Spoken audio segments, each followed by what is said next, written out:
उत्तर प्रदेश विधानमंडल के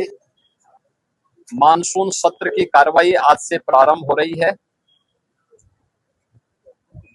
मैं इस अवसर पर विधानसभा सत्र में भाग लेने के लिए आए हुए सभी माननीय सदस्यों का हृदय से स्वागत करता हूं।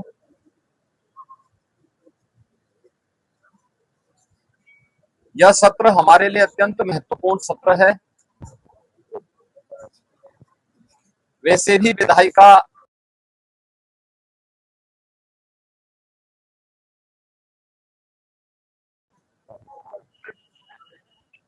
शासन प्रशासन तक पहुंचाने का एक महत्वपूर्ण माध्यम होती है।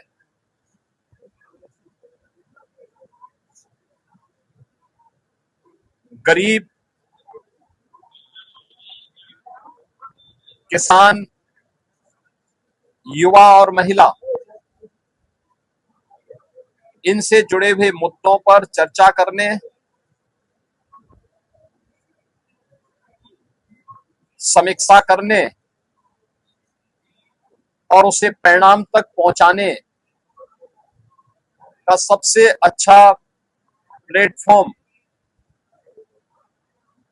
संसदीय प्रणाली में कोई है तो वह विधायिका होती है। हर जनप्रतिनिधि अपने अपने क्षेत्र की समस्या को वहां रख सकते, उसके समाधान का रास्ता निकलवा सकती है।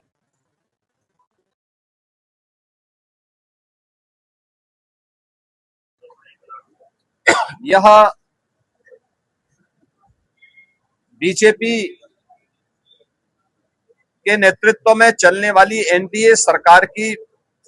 सदैव से प्राथमिकता रही है और डबल इंजन की सरकार इसके लिए पूरी प्रतिबद्धता के साथ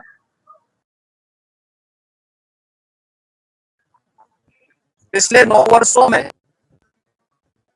इसी संवाद से जनप्रतिनिधियों के द्वारा उठाए गए मुद्दों की समीक्षा करने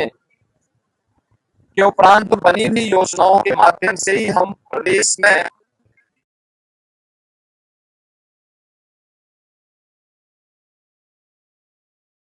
उत्तर प्रदेश के परसेप्शन को बदलने में, आमूलचूल परिवर्तन करने में हमें सफलता प्राप्त हुई है। उत्तर प्रदेश को देश के बीमारू राज्यों से उभार करके एक रेवेन्यू सरप्लस और इकोनॉमी का ब्रेक थ्रू स्टेट के रूप में प्रस्तुत करने का भी एक अवसर प्राप्त हुआ है।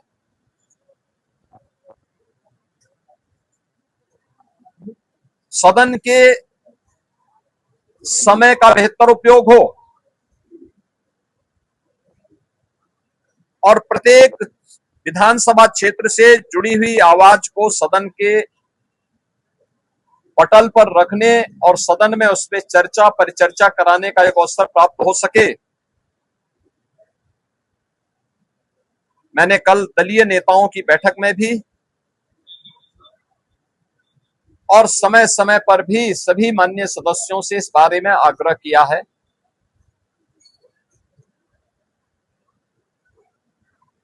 अच्छा होता कि इन मुद्दों पर चर्चा करने की बजाय युवाओं के कल्याण के लिए क्या 9 वर्षों में हुआ है और वर्तमान में क्या कुछ करने जा रही है सरकार, आधी आबादी महिलाओं के सुरक्षा, उनके स्वावलंबन और उनके सम्मान के लिए क्या 9 वर्ष में क्या है और आगे क्या करने जा रही है,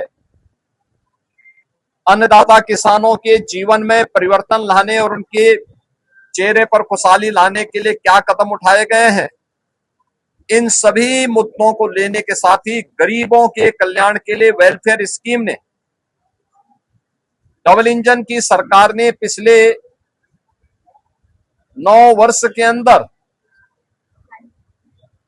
6 करोड़ से अधिक गरीबों को गरीबी रेखा से उभार करके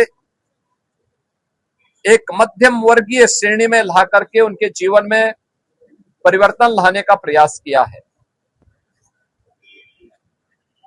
उस परिवर्तन का केंद्र बिंदु हमारी विधायिका है।